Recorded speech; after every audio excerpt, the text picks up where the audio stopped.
Before we start, if you love stories about everyday people overcoming obstacles and standing up to powerful people, please like this video and subscribe to our channel.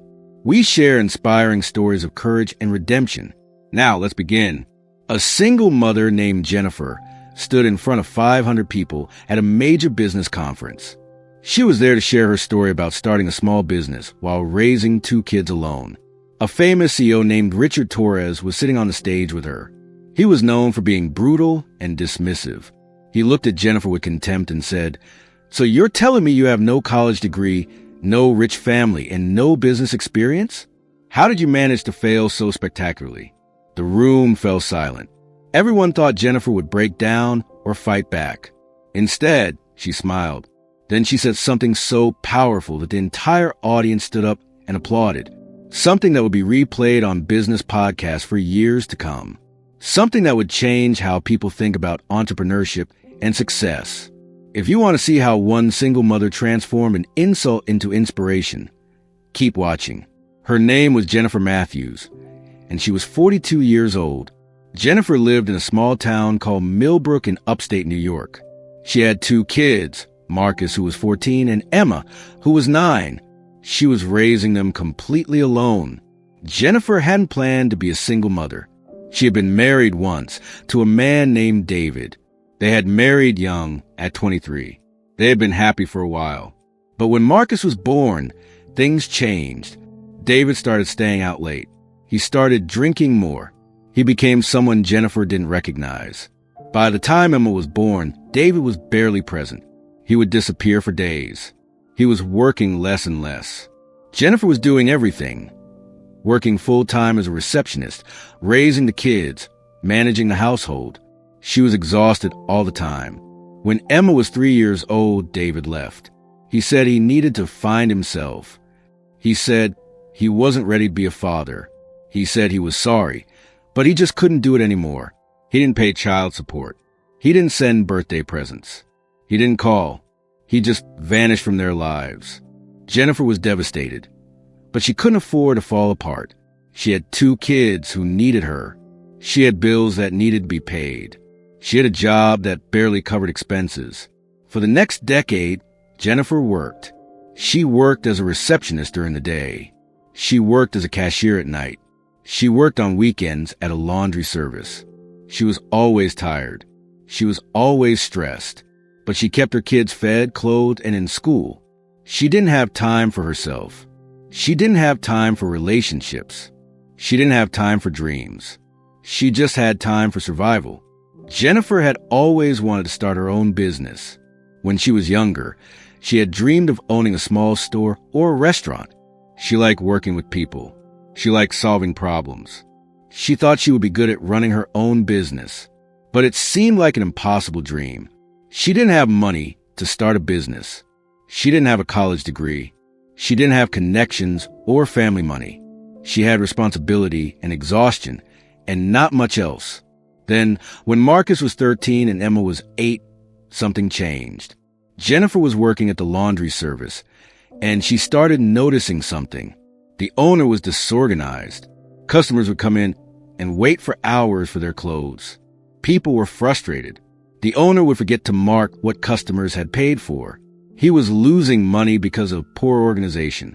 One day, Jennifer asked if she could try reorganizing the system. The owner, a tired man named Frank, said, "Sure, why not? Things can't get much worse." Jennifer created a system. She created a check-in process where customers got a numbered ticket. She organized a workspace so that clothes could move through more efficiently. She trained the other workers on the new system. She created a simple spreadsheet to track inventory and payments. Within 3 months, the turnaround time for laundry went from 8 hours to 2 hours. Customer complaints dropped by 80%. Frank's profits increased by 40%. Frank was amazed. He gave Jennifer a raise. But more importantly, he gave her an idea. "Jennifer," Frank said one day, "you're wasting your talent working here. You should start your own business. You're better at this than I am, and I own the place." Jennifer laughed. She told him it was impossible. She had no money, no degree, no experience starting a business. Frank disagreed. "You have something more important," Frank said. "You have common sense. You see problems and you solve them. That's what business is. That's all it is. Everything else you can learn." That conversation stayed with Jennifer for weeks. She started researching. She read books about starting a business. She watched YouTube videos. She did everything for free, learning whenever she had time. She started thinking about what kind of business she could start with minimal money. Then the idea came to her. She could start a cleaning service for small businesses. Many small businesses needed cleaning services, but couldn't afford to hire big commercial cleaning companies. They would hire independent contractors. But those contractors were often unreliable. They'd show up late or not at all. The quality would be inconsistent. Jennifer thought she could be different. She could be reliable. She could be professional. She could build a business based on showing up and doing good work. She started with savings she had been putting away for years. She had saved $3,000, money she had been keeping for emergencies. It wasn't much, but it was enough to buy basic equipment and supplies. She told her kids what she was doing. She explained that she was starting her own business. She told them it might be hard for a while, but that she believed it would work out. "Why do you think it will work?" Emma asked. "Because I'm going to work harder than anyone else," Jennifer said. "And because I'm going to do what I say I'm going to do. People can trust me. That's all any business really needs." The first year of Jennifer's cleaning business was incredibly hard. She would wake up at 4 in the morning. She would clean the houses and offices of her first clients before her kids even woke up. She would come home, get Marcus and Emma ready for school, and work her day job as a receptionist. After work, she would clean more offices. She would get home at 9 or 10 at night, exhausted. She had no social life. She had no time to rest. She was running on fumes and coffee. But her business grew. She had 4 clients in month 1. By month 6, she had 20 clients. By the end of the first year, she had 50 clients. The reason was simple. She did what she said she would do. If she said she'd be there at 6 in the morning, she was there at 5:55.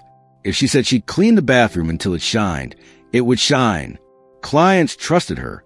They recommended her to other people. By year 2, Jennifer hired her first employee, then her second, then her third.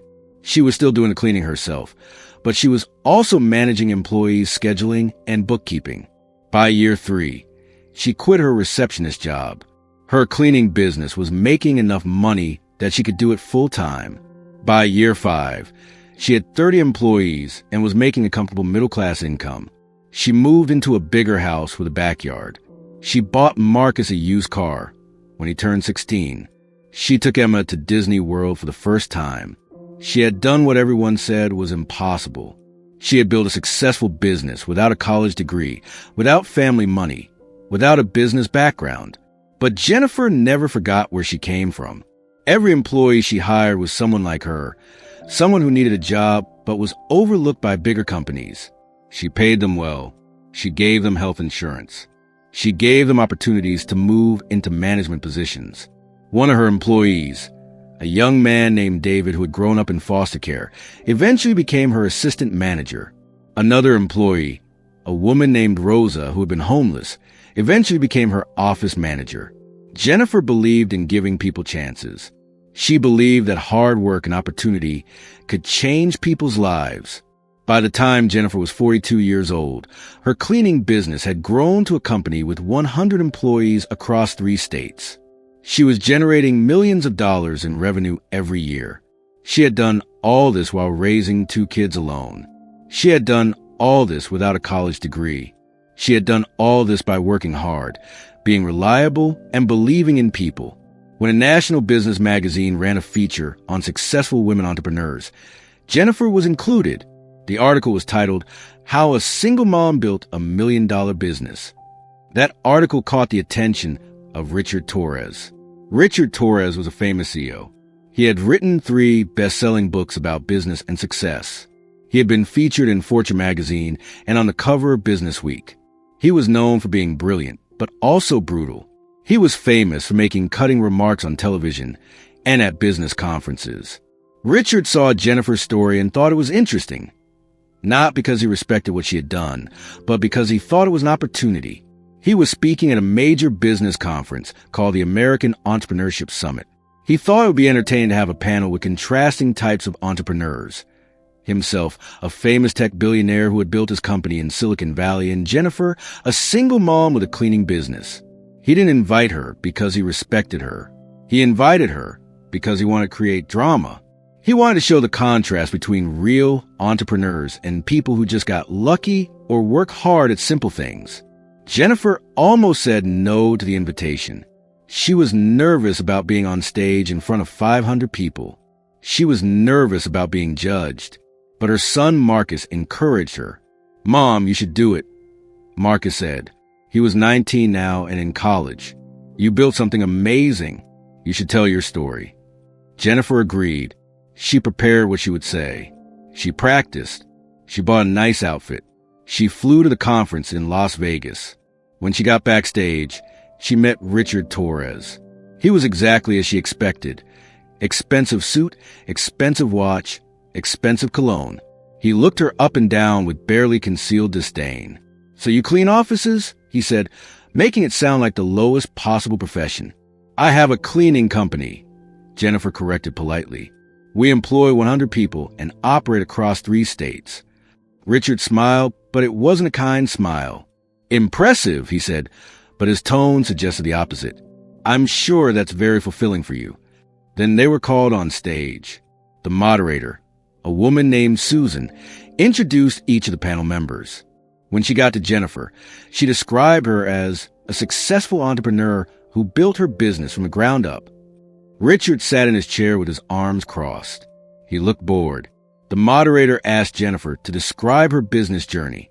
Jennifer told her story about being a single mother, about working multiple jobs, about starting her cleaning business with her savings, about growing it into a multi-million-dollar company. The audience listened intently. She could see people nodding. Some people were taking notes. Then the moderator turned to Richard and asked him what he thought about Jennifer's story. Richard leaned forward. He had a smirk on his face. "Well, it's an inspiring story," he said. "I don't want to diminish that. But let's be honest about what we're talking about here. Jennifer runs a cleaning company. That's valuable. Sure, people need their offices cleaned. But that's not real entrepreneurship. That's not innovation. That's not creating something new." He gestured dismissively. Real entrepreneurship is what we see in Silicon Valley. It's creating technology that changes the world. It's disrupting entire industries. It's creating millions of jobs and billions of dollars in value.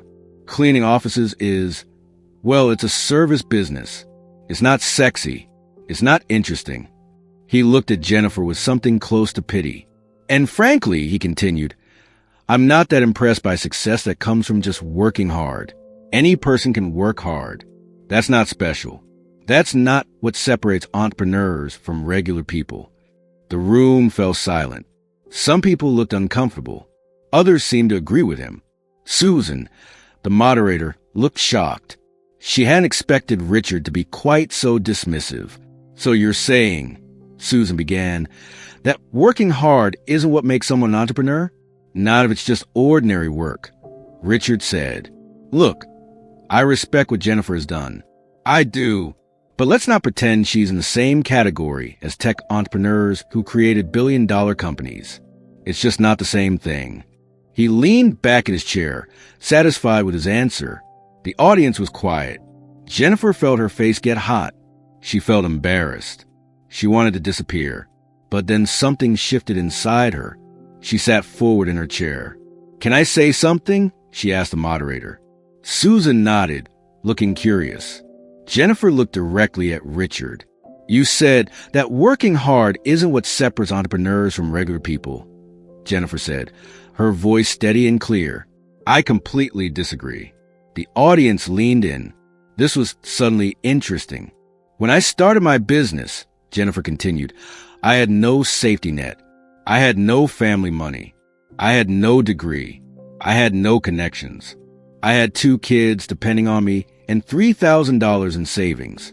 If my business failed, my kids didn't eat. That was real."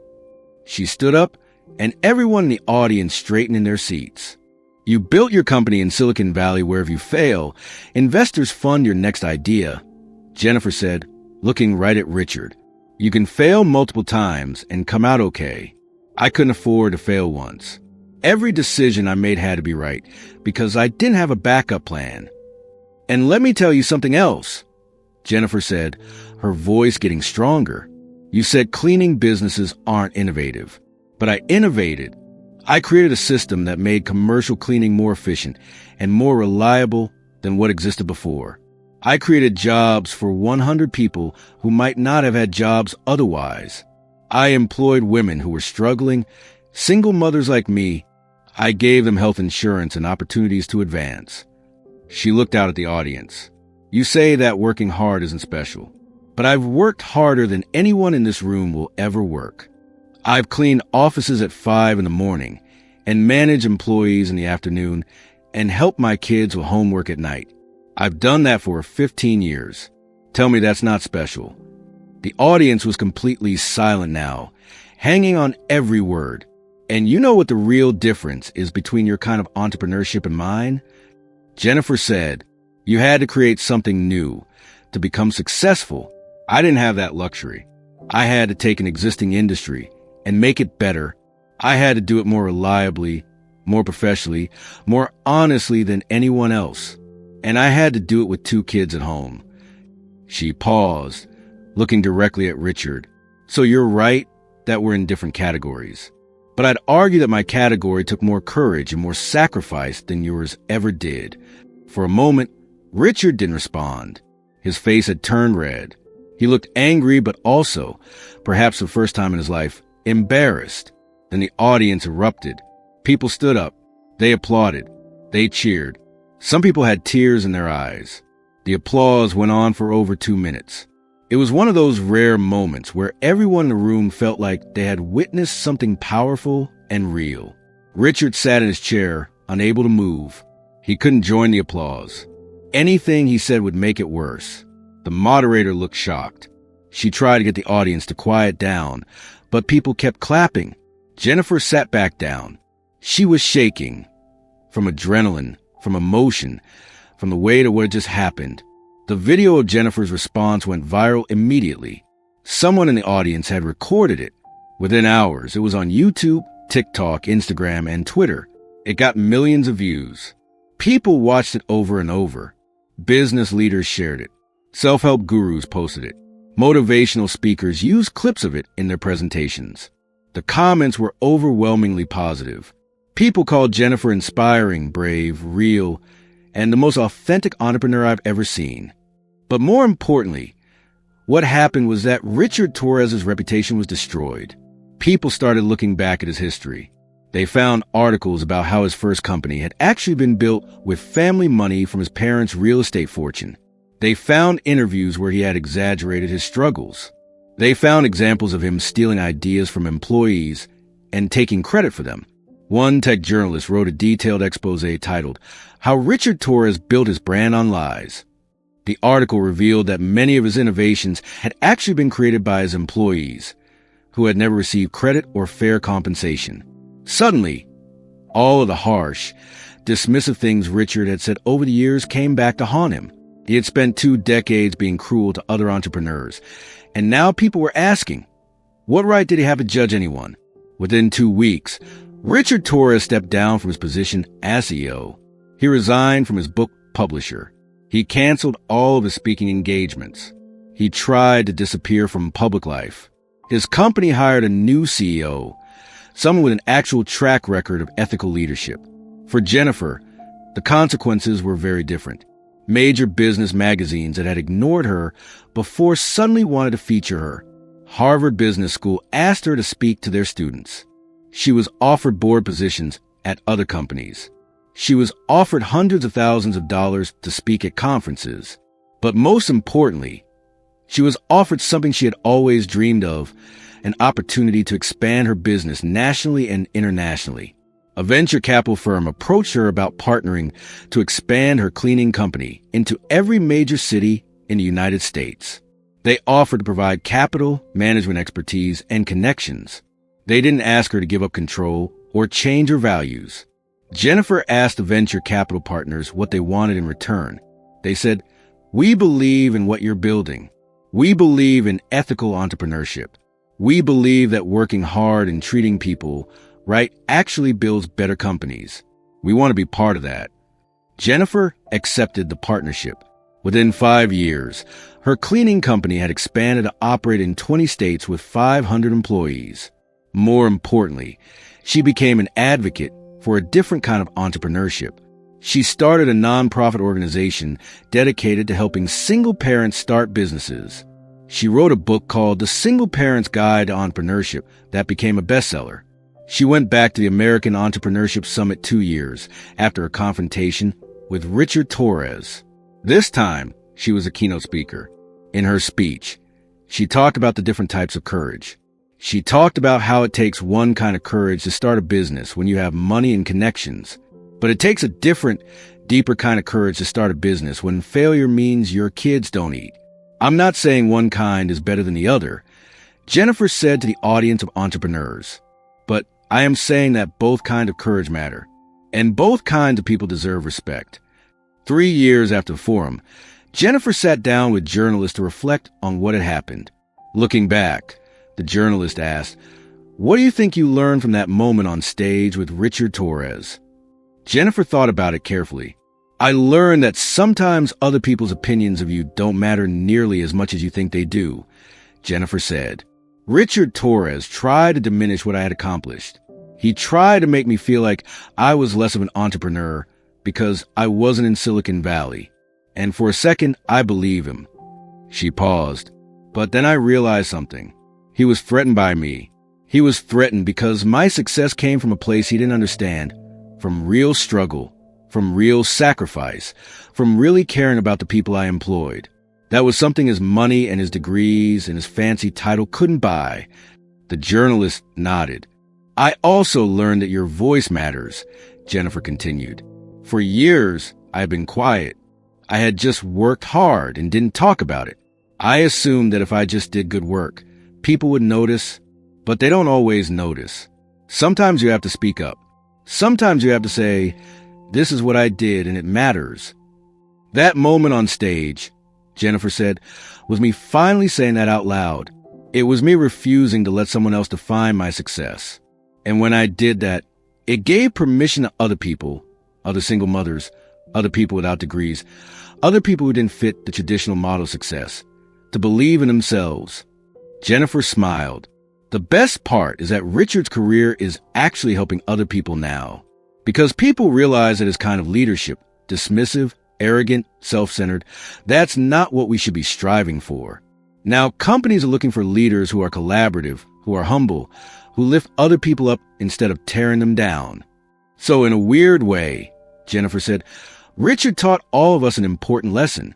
He taught us what not to do. Today, Jennifer's cleaning company is one of the most successful and most respected service companies in the United States. But what she's most proud of isn't the money or the growth. She's most proud of the fact that she's been able to give opportunities to 500 people who might not have had them otherwise. She's proud that her company has an employee ownership program where workers can own a percentage of the company. She's proud that her employees receive health care, education benefits, and paid time off. She's proud that Marcus and Emma watched their mother build something from nothing. She's proud that they grew up understanding that success isn't about fancy degrees or inherited wealth. It's about showing up, working hard, and believing in yourself even when other people don't. Marcus is now 25 years old and works as a manager in his mother's company. Emma is 20 years old and studies business at a state university, planning to work in the family business after graduation. The house in Millbrook, where Jennifer raised her kids alone, is still there. It's bigger now. Jennifer added rooms as her business grew. But she didn't move to a fancy neighborhood. She stayed where she came from. She wanted to be a visible example to other people in her community that success was possible. Sometimes, people from her town will stop her on the street and say, "Thank you for what you're doing. You gave me hope that I could do something too." That means more to Jennifer than any business award or magazine cover ever could. Hashtag bar chart the broader lesson. Jennifer's story became a turning point in how American business culture thinks about entrepreneurship and success. Before that moment on stage, there was a clear hierarchy of businesses. Tech companies were seen as real entrepreneurship.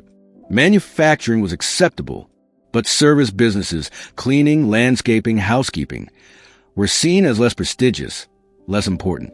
After Jennifer's moment, that started to change. Suddenly, service entrepreneurs became celebrated. Business schools started teaching case studies about service industries. Investors started funding and supporting entrepreneurs in the service sector. More importantly, Jennifer's story changed how people think about struggle and sacrifice. She proved that struggling doesn't make you less successful. It makes you more successful because you understand the value of what you're building. She proved that a college degree isn't necessary to be an entrepreneur. She proved that family money isn't necessary. She proved that what matters is having a good idea, being willing to work hard, and believing in yourself even when other people doubt you. Richard Torres became a cautionary tale. He became the symbol of everything that was wrong with how successful people often act. Arrogant, dismissive, willing to step on others to feel superior. But Jennifer became a symbol of something better. She became the symbol of authentic success. Success built on real work, real struggle, and real care for other people. Hashtag Clapperboard final message and call to action. If this story inspired you, if it made you believe that you can accomplish things people told you were impossible, please like this video and subscribe to our channel. We share stories about ordinary people achieving extraordinary things. What happened between Jennifer and Richard Torres on that stage is more than just a feel-good moment. It's a reminder that success isn't determined by how much money you inherited or what prestigious degree you have. Success is determined by your willingness to work hard, your commitment to doing things right, and your belief in yourself even when other people doubt you. If you're watching this and you're struggling, if you're a single parent or someone without a degree, or someone who feels like society has told you that you can't succeed, Jennifer's story is proof that you can. You can build something meaningful. You can create something that matters. You can inspire other people just by refusing to give up on yourself. Share your thoughts in the comments below. Have you ever been dismissed by someone and used as motivation? Have you ever faced doubt and proven people wrong? Tell us your story. Your experience might inspire someone who needs it. Remember, it doesn't matter what Richard Torres or anyone else thinks about what you're doing. What matters is that you're doing it. What matters is that you're showing up. What matters is that you believe in yourself. Thank you for watching. Please like this video, subscribe to our channel, and hit the notification bell so you never miss another story about people overcoming obstacles and achieving their dreams. We'll see you in the next video.